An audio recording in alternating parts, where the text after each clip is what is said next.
Welcome back to Stooge Stream. This is the WCPW recap show. Today we're talking Loaded episode 17. I'm your host, the Knockout Fiona, who has just lost my voice this week, and I'm struggling, powering through for you, so bear with me. And I am joined, as always, by the Alex Shane to my Dave Bradshaw, the Stooge. Wait, are you saying I'm annoying and everyone wants me to die? Yeah, and only like 1% of out of the 99%, hang on, 1% of the calls you make are funny and 99% are irritating as all hell. But yeah, that's right, yeah. That's actually a pretty apt analogy. What did Alex Shane say at the start of this episode? That's where he was talking about Adam Parmesan, and he said, "Here comes the most annoying human being alive." Oh, that was an awkward moment. Yeah, especially when it came from the most annoying human being alive. Pot kettle black. So, as I said, Stooge, we are here for Loaded episode 17. I'm going to say this every week. I can't believe we're up to 17 already. But before we get to that, let me make note of why we missed an episode. So there was no delete WCPW special because we haven't seen it. And it's not for lack of trying because we have What Culture Extra. But delete WCPW looks like it was shot on an iPhone 3 at 20 frames a second. It is just horrible and I can't watch it. Like, it's just bad quality. I've seen ECW shows shot in better quality than that. So in the 90s, analog. So honestly, it was unwatchable. So we completely skipped it. G Banks may be watching it. If he does, he's going to do a little mini recap of it on his own. Well, that's cute. He's going to power through, is he? Yeah, just a little mini recap. But we're here to talk about Loaded episode 17, which we did watch on What Culture Extra and was in perfect quality. So yeah, there was that. They do need to get their tech together. Like, I don't know, they need to figure out the budget or something and put a bit more coin into it, charge more for the pay-per-views if it comes to that. I don't know. I would pay more for quality. But let's move on. I felt that this episode of Loaded almost made up for the fact that we missed delete because it was jam-packed. It was a great wrap-up show from the pay-per-view. The fallout. Yeah, the fallout, and continued some stories. It opened with the new What Culture heavyweight champion, Drew Galloway. Again, they called it for Hendry. He came so close. He's always the bridesmaid, never the bride. He is. And what a pretty bride it'd make. I don't know. Okay, she's a little bit doped up. Anyway, Drew Galloway is amazing. I like as I've said a million times, whenever you come back from injury, you come back as a face. He's come back as sweary, angry face Drew Galloway. He got one F-bomb in and they beeped the rest of them. Yeah, so he got away with one though. I really like this not emo Drew Galloway character. Yeah, anyone who watches TNA, you'll see he's returned recently there as well, but unfortunately he does have the hair in front of his face and the hood over. No, just show your face, man. You got a beautiful man face.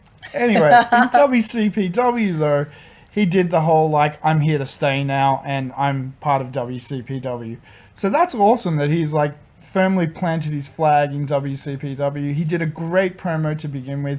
I'm covering for the fact that her voice is shot, and that's why I'm calling a bit of it for you. That's all right. Carry on. Then Joe Hendry came and interrupted, saying, I came this close again. I came this close. Give me a shot. Give me a shot. They didn't come to blows. There was a mutual respect thing happening where he was like, you know what? You want a shot? You can fucking have a shot. It was a respect, like a bit of admiration of Drew from Hendry, but if not a little jealousy. A little jealousy, yeah. But I mean, as far as like competitor, like he was respecting him as a competitor. It wasn't no one turned heel. It was still face and face. And then Joseph Conners came out, and Joseph Conners cut one of the best heel promos I've seen in a long time. The fury, the anger coming from him. He was seething in Drew Galloway's face, like ignoring Joe Hendry entirely and just right in Drew. He is so good, that dude. And we've been putting him over from the beginning. He's so good. I loved that promo. It was just, what right do you have to talk crap about me? What the F do you know about me? Yeah, you know nothing about my story sort of thing. Yeah. It was really great. Loved that. It was very emotional. What you missed there, Stooge, was that Hendry was out saying that he should have won the title, and the only reason he didn't is because we missed it, but somehow he didn't get the pin because he stopped Conners attacking Drew. I don't know how that worked, because who was he pinning if he's stopping an attack? Okay, so I believe that Hendry was on top of the cage about to jump down. Okay. And jump out of the cage. Yeah, gotcha. Conners put Drew Galloway in a lock and said, if you don't come down, I'll break his neck. So it was that quandary of what do you do? Hendry, being the superhero, came down to save his friend. Yeah, but he sort of was holding it against Drew a little bit that, look, fair's fair, let's give it another shot. Yeah. But Drew, being the fighting champion that he is, let it go to a 3-way contendership for the title. So Straight out. Got a rematch minus the steel cage. And it was glorious. We're a little bit excited because we are going to see NXT tomorrow night, which we will be doing a review of after the show. Definitely. But until then, it was a great match. This was, on most nights, on any card, this would have been match of the night. It was technically sound. It was hard hitting. Everyone played their character to a T. Look, for me, Hendry had some really great spots, but I think after that vicious promo, that intensity from Conners towards Drew, as you were saying, leading into the match, I really felt like Drew and Joseph Conners and Galloway were the standouts in the match for me. Like, definitely. I really found it more memorable between the two of them. And that's saying a lot. We love Joe Hendry. No, I think Joe Hendry is deliberately playing second fiddle. Okay. So he can always just lose and then when he wins, it's going to be so epic. Hopefully, and they don't turn him heel. Don't do that. But I'm liking the fact that we get to see Joseph Conners highlighted because he deserves it. We get to see Drew Galloway actually hold a title that means something. And Joe Hendry is still right there. He's still in the picture at any time. They can pull that pin and he's, number one contender, which he is. So there's going to be an interesting mix of seeing what's going to come out of this. Now, we get to the end of the match and are you talking about who was victorious? Yes. And, well, of course, Galloway was victorious, retaining the title. He got an epic Future Shock DDT on Conners, which either Dave Bradshaw or Alex Shane pointed out was quite ironic. The right use of the word ironic. Yeah. That he won with a very similar move to Conners' own righteous kill DDT that is, which very put him out for that period put of him time. out, yeah. So it's that risky kind of landing on your neck in theory. Yeah.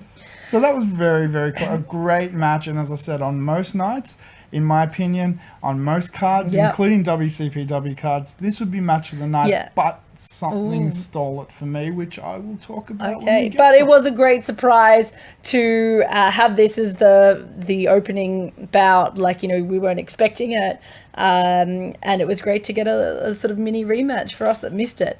After this, we got a wrap up from Pacitti Club. Adam was on the phone to apparently Will Ospreay, who was in hospital after Delete, wishing him a speedy recovery. I assume that hospital, Stooge, is in Japan. So do I.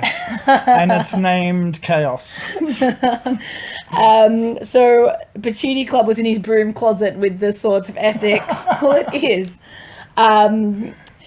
Swords of Essex turned to the camera with a message to Martin Kirby saying, you think that you got to look in at Delete, but Pacitti, the boss man, has something up his sleeve, something special for you later tonight. I liked this promo. Tonight was a night of fantastic promo cutting from two guys that we really don't know a lot about. Paul Robinson and Scotty Wainwright. The Swords of Essex. So we haven't seen a great deal of, and we don't know their style. In a very short period of time, in that promo that they gave, which was only, a minute maybe? Yeah. They really, really told you who they were, what their mission is, why they're there, and what they're doing. Well, they're very much cemented in Pacitti Club. No, well, that's the point of a promo, right? Who are you? Why are you talking to me? And what's the point?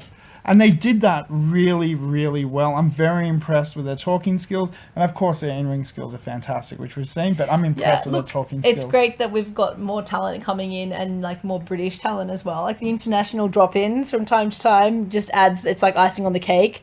But as I was saying to you earlier, Stooge, I love all the WCPW staple roster guys. Homegrown talent. Yeah, totally. Yeah. After this, we cut to Gabriel Kidd lacing up his boots, clearly getting ready for a match on the stairwell. They obviously don't have dressing rooms or any proper backstage areas, but Armeen came up to him and said, hurry up and lose your match, because that's what you're good at, isn't it? Wait, no. You missed the point of it. Hurry up and lose your match, because I need you to carry me to the Indian restaurant down the road. I've heard it's really good. It's really good. And Gabriel Kidd's like, are you serious? He goes, yeah, I've heard it's really good. Yeah, and you're going to lose anyway, so let's just get this shit going. Let's get the show on the road. Yeah. Where Gabriel Kidd starts questioning him at that point and questioning his intentions, which was really sweet. Where he's like, why did you save me? When Joseph Conners was going to break one, he's like, well, you can't carry me to the Indian restaurant with a broken neck. Like, great. And apparently Armeen had put Kidd up for the match with Johnny Mundo. And he's like, why did you put me in a match with Johnny Mundo then? Why did you? And he's like, well, somebody's got to keep the defeated streak going. It was this good, but you could see like... I made a movie on it, didn't you see that? Did you see the movie I made about it? It was... Their interaction and banter is fantastic. I love it. Love it. So after that, we went back ringside for Kidd's match, which was against Doug Williams, Mr. Brexit. Himself. You even did the little Doug Williams bubble shuffle. Because I've been watching Doug Williams for 10 years. I love Doug Williams. He's a technical genius. He makes people look fantastic in the ring. He's an enhancement worker. See, here's the thing. He can be a champion and be a credible champion, or he can be the dude that credibly puts people over. And it doesn't matter how many losses he takes, he's still going to be a credible champion the next day. Doug Williams is amazing in that ring. His talent on the microphone, the little promo that he did, his actual in-ring ability of biting the crowd and annoying the crowd. Not everyone can draw heat like that. He's so good at what he does. He really does draw some awesome heel heat. Which we'll get to a little bit later, because it was quite interesting. This match, Stooge, This is match of the night. I told you I was going to wait until we got to it, and we got to it.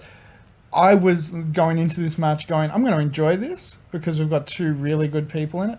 They stole the show. They stole the show in match 2, and they stole it from a combination of Drew Galloway, Joe Hendry, and Joseph Conners. Now, one, you got to sit there. I'm actually scratching my head, for real, going, how is this possible?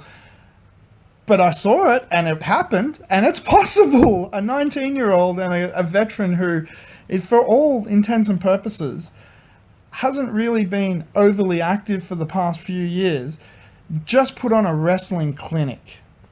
I was really waiting and looking out for Williams kind of giving the assist, and what's the word when they're the ring... Carrying the match. Yeah, carrying, being the ringmaster, whatever it is. Ring general. That's it. One up general, but I didn't see it.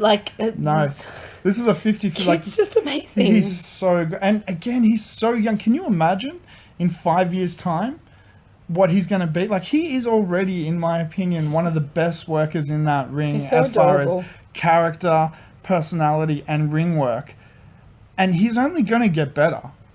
And when you get into a match with Doug Williams and you come out of the match not only looking his equal, then holy crap, you not only looked his equal, you looked his better.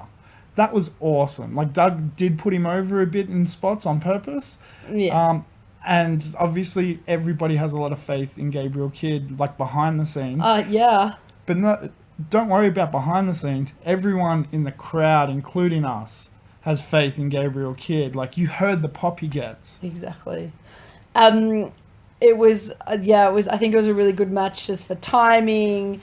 It didn't go too long, but they gave him a sufficient amount of in-ring action. Amazing spots. It was cute at the end. Williams obviously got a little bit frustrated because Kidd nearly got the better of him with God, what did he do? It was quite an innovative move. It was a sort of, not a DDT slam type thing, but it was a bit awkward because he couldn't quite pick Williams up. Doug Williams he's a all solid the way unit, up. really. So it was went for a DDT and modified it into a forward face slam almost. Yeah. And yeah, you could see him selling the shoulder that Williams had been attacking and couldn't quite pick him up. again, great worker. The little things that he did, like selling that shoulder in that move, makes that whole match more believable. So after he just missed with that move, Williams got a lead pipe out of somewhere. Wasn't his trousers the whole time? Was that a lead pipe in your trousers? You was happy to see me. Yeah, they just sort of appeared and attacked, just whacked Kidd on, I guess, to the side of the head when the ref wasn't looking, and rolled him up for the 3 count. The lead pipe in question was then on the ring apron, and Prince Armeen, who was ringside, came along and held it up and was like, "What the hell is this? What are you doing?" Got in the ring, frustrated at Williams for having used the pipe, and took a shot at him. Well, first, this was a great sequence. First he goes to, and then Gabriel Kidd gets in between him. Yeah. And he's like, don't. It's not worth it. It's not worth it. And Prince Armeen, like, turns around as if he's not going to, and then turns back and just smacks the crap out of him. The cheap shot. And the crowd goes wild and starts screaming. The crowd starts not chanting, screaming. Prince Armeen! Prince Armeen! Literally, like, it was the quickest reaction ever. Whack. Instead of, like, sex offender, they've forgotten all that in a hurry. No, Dave Bradshaw even made reference of it. He's like, the crowd's chanting his name. Like, 2 weeks ago they were calling him a sex offender, and now they're for him. Like, but that goes to show, you were saying before, Stooge, how much heel heat Williams draws. Yeah. Like, if they can turn on him that much and put over Prince Armeen immediately. Straight away. And so, like, obviously this has been building towards this, and the crowd really wanted Prince Armeen to be the good guy and not keep putting down Gabriel Kidd, become his friend, and we saw that with the hug at the end and him holding up Gabriel Kidd's hand. And Kidd. It's such a Noah moment. And then he held the ropes open for Gabriel Kidd. Oh, nice touch. And Gabriel Kidd went out, and then Gabriel held the ropes open for him, so it showed they're equals now. Well, where to from here are they, though? Is this going to continue, or is this a one-off? I really, really want next week to see somebody challenging the tag team champions. Ooh. That would be cool. Them coming out and challenging for the tag team titles. Can they have a 3-way with Mustache Mountain? Because we missed them this week. You just want Mustache Mountain. Mustache Mountain. Okay, all right. So speaking of, the tag teams, I'm just gonna move right on. Oh, all right. Before you do, Gabriel Kidd, amazing performance. Doug Williams, amazing performance. Prince Armeen, amazing performance. Stooge approved match of the night. Seal that, rubber stamp. Well, speaking of the tag team titles, after this, we had a promo with both the current champions, none other than All Business, Johnny Moss and Liam Slater. Who talk really for the first time. And Kenny makes reference to that. They talked about talking for the first time. We can talk now. We've got the titles. I can talk as much as I want. But until you had these, what does it matter what I have to say? Like, Johnny Moss is great. He's such a weird accent. I lived in Cumbria when I lived in the UK for a while. And it's a weird accent there. Like, you think, like, Newcastle's weird? No. Opposite side of the country's weirder. But he's guys. He's like a dad on the mic almost. Yeah, he's cute. He's cute. Like, you know why I picked him? Because he listens. He's a good kid. He gets in there, works hard. He almost felt like takes his vitamins. 2 seconds later, he was going to like ruffle his hair and go, I like you, I love you, kid. Like, good boy, son. And then we cut to another promo with their opponents for this episode of Loaded, who were the Strong Style Collective, one of my secret favorites. Pete Dunne and Travis Banks. This was a throw together, like, we've got nothing for you for a couple of weeks. Just jump together, guys. For you. Yeah. And we'll put you in the tag team just to keep you on to, and it's just gone. Like, they work so well together. I'm a fan of theirs. I really am. Like, I like Travis Banks on his own. I like Pete Dunne on his own. I like them on their own. But together, they're just like a perfect pairing. They're the dirty heels of WCPW. We're waiting for it. Aries and Rude, come on. Yeah, we'll get there. To open up the match, Banks and Slater were in the ring together. I feel that this is the modus operandus for All Business, that Slater always gets in first and does the quick back and forth of technical grappling, innovative, and then Moss comes in and slows it down with some power hits. Moss comes in and throws grown men around like rag throws dolls. Himself around over them, yeah. But Banks and Slater had a really nice showing, and it was really quick, and it was, again, really innovative, and Yeah, the so back much and forth happened series, yeah. This wasn't the longest match on the card. In fact, it's probably the shortest match on the card. It still had a good amount of time, don't get me wrong. But so much happened in this match in a very short period. Like, they just went from spot to spot, but it wasn't spot monkey spots. It was like technical wrestling to slow down, thought-provoking, holds and grabs, and then power hitting, then spot, and then this, and then that, and then this, and then that, and then someone else came in and did, and then it just kept going and rolling and flowing, and like it had a great story and it had a great flow. Definitely. When Dunne first got in the ring, it was cute. He pointed aside from Slater and called out Moss and was like, "Get in here." So it's always like the bigger guy of the tag team clearly has to like square off to Moss. Yeah. That's sort of what you have to do. I love the crowd chanting, "Mossy's going to kill you." Oh. You're like, "Oh, they're gutsy." I wouldn't call him Mossy. No, I'd call him Sir. Yeah. Sir's going to kill you. Hey, boss, so boss. big. Hello. He's so agile too. If you look at some of like the way he moves his legs. Oh my god, he moves like an X Division wrestler sometimes. Like, he's quick, he's powerful, he's technical as well, and he can slow it down or speed it up. And Moss is great, but by putting too much emphasis on that, we take away from how good Liam Slater can sell, how proficient he is in that ring as well. And if it wasn't for him, the tag team wouldn't work either. Exactly. Like, they carry 50-50. It is that traditional, one's the technical, one's the smash mouth power hitter. Yeah. And they really live and die off each other. It's great. And Travis Banks and Pete Dunne do to an extent as well. They're just entertaining to watch though. Like, some of the facials that they do, like, and I don't mean facial like what you dirty bastards are thinking, curb crawlers. No, I'm talking about like, he gets hit. Travis Banks gets hit, and you'll see the look on his face, and it's hilarious. Hilarious. Banks and Dunne had like Slater in the corner at one point, and like Dunne was continuing his biting gimmick and was attempting to bite his nose off. I wonder if King Ross is going to have something to say about that. We'll see bite your fucking nose off. I'm sure. Yeah. Let's have a look. So wait. What happened in the end? I've got champs retain. There you go. Of course, all business. Holding the titles, and I'm really looking forward to seeing who the next challengers are, and also where the Strong Style Collective are going next. Well, after this, we went street side, where James R. Kennedy was out on the street for whatever unknown reason. He made it a little bit mysterious and ambiguous. I wouldn't normally be just loitering on the street.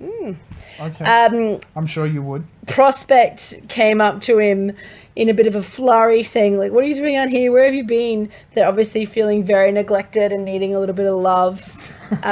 Kennedy is obviously fixated on the best of 7 series between Primate and Rampage. Yeah. I can't quite recall the intricacies of the stories, but he certainly has a bee in his bonnet about Rampage. Yeah. And it's been all-consuming and making him forget his managerial duties towards Prospect. So Prospect decide to go get drunk. They go to the bar. Good old lads. So this led back ringside to the second of the best of 7 series between Rampage and Primate, which was our main event of the evening, and a no holds barred match, was it? Yeah. Yes. Yeah. So basically, that's a no DQ match. Yeah, they all blend in. No, well, it's the same thing. Yeah. No holds barred, no DQ means exactly the same. Not that there were many holds, there were many weapons. Oh, there were many weapons. This was a rough match. This is 2 big guys, Primate and Rampage, showing how much damage they can absorb. There was chair shots galore. There was kendo stick shots galore. There was Primate jumping through. The first thing that happened was Primate jumped through the ropes to Rampage's sidestepping him and him landing face first on that metal ramp. Yeah, I've got entrance ramp, barriers, guardrails, kendo sticks, chairs. You can just start throwing a table. The table shot. Like, got distracted, sorry. Yeah, screwdriver. There was a screwdriver at one point. That was awesome. Yeah, but he didn't draw blood. A wrench. I really wanted him to draw blood. No, that was blood in the end, hard way. A wrench. There was all sorts of weird and wacky, wonderful utensils in this.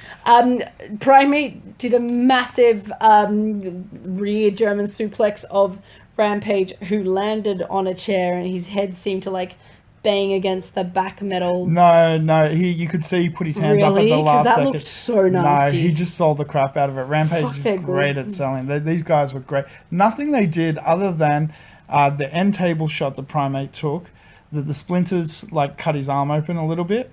That wouldn't have even done too much damage. It just cut him open a little bit. But if you go back and like look at the stuff slowly, these guys are looking after each other as well. They're just making it look like two brutal men doing brutal things to each other. But in reality, it's not that bad. But it did look hard hitting. It did make them both look like monsters. And the final shot of Rampage doing that massive chair swing. Yeah. Just swinging it at him like it's a baseball bat and then picking him up and slamming him straight down through that table, going for the pin. That was awesome. That's where he actually got cut up, was in that last hit on the table. Yeah, he would just scratched himself on the, Yeah, it was a great match. And I think what happened after this, I know why you ended it this way, because it was and I was so happy. But you may have wanted to put that beforehand because, like, I'm sure most of the audience probably forgot half of that match, because right after that, we had the Pacitti Club come to the ring. Yeah, I would have opened, although it's probably a bit violent to open with, right? Maybe second on the card? Oh, no. See, it was a tricky card. Where do you put this match? Where do you put this match? You can't put it anywhere without, like, distracting from something else. But this was still good. Like, this was probably my favorite bit of the night, but it wasn't a match. But this is my favorite bit of the night. So, Pacitti Club come out. Pacitti Club come out. Sorry, I'm reading my notes. Pacitti Club come out for their surprise for Martin Kirby. Pacitti calls out Kirby at that point, saying, "I invite you to the ring." How very civilized.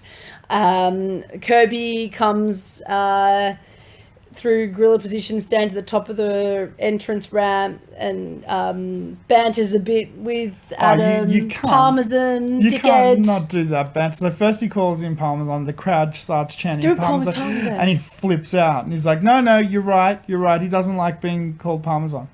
So what do you want, dickhead? They call him dickhead instead. And the crowd starts chanting, dickhead. So at that point, Adam Pacitti proposed an interesting offer to Martin Kirby, which was a 2-on-1 handicap. If Kirby wins versus the Swords of Essex next week, he becomes a general manager of WCPW. But if he loses, he will be fired. It's career versus job prospect. Interesting. But it was actually a screw job. After he had signed the contract, Pacitti announced, now who's the dickhead? There was actually a stipulation in there for it to be a 3-on-1 match, and the mystery third special guest was none other than Bully Ray, and he choked the shit out of Martin Kirby with his like metal chain collar dog tag thing. He jumped him from behind, dragged him to the ring, chained him to the ring with those furry love cuffs. They made another appearance. I'm so happy. But before they could completely beat down Martin Kirby and make a fool out of him, we heard the new entrance music of none other than the one and only Broken Matt Hardy, who came to the ring, cleared out Pacitti Club, but before he did, he took the contract, slapped it on Bully Ray's chest, laughed in his face, and then signed it next to Martin Kirby's name. So he will be Martin Kirby's tag team partner against the team of the Swords of Essex with Bully Ray, the new Pacitti Club. Can't wait.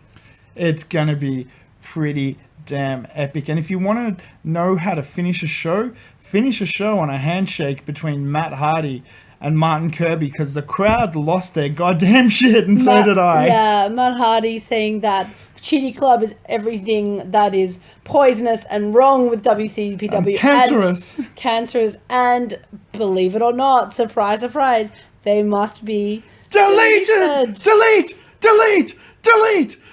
I think the crowd were like, delete it out. They were like, oh yeah, delete. No, they were still going pretty sick, yeah. There was a few highlightless. Yeah, the dude down, boy, it's down, across the chest, horizontal, not up, horizontal not plane, up. pointed finger. Let's just make that clear. So I'd want to make two really quick points before we get to the end of the show. Very, very quick. One, Adam Parmesan. What a great actor. That dude deserves a lot of props. His acting in this episode was amazing. Clearly, Bischoff's influence has run off from him. They might have had some coaching. How to be a heel GM. Yeah. 101. But it was great. And I really, really want to point that out and give props to Adam Parmesani's work in this episode. He deserves the heat that he's getting. He's done a great job. Congratulations, sir. The other thing I want to point out is, can we go back, like, let's say 5 weeks ago? 5 weeks ago, would you have believed that you would close a show with Martin Kirby and Matt Hardy? Probably not. How far has WCPW come and evolved in a very short period of time? And that ending kind of showed it. This was a great episode, and I really, really enjoyed it. And it also really hyped me up to see what's coming next. Bring it on, is all I can say. Every week, bring it on. Prince Armeen is a face, winning. Well, I've been your host, the Knockout Fiona. I'm the Stooge, and until next time, don't forget, adventure, excitement. A Stooge craves not these things. Welcome to the Stooge Revolution.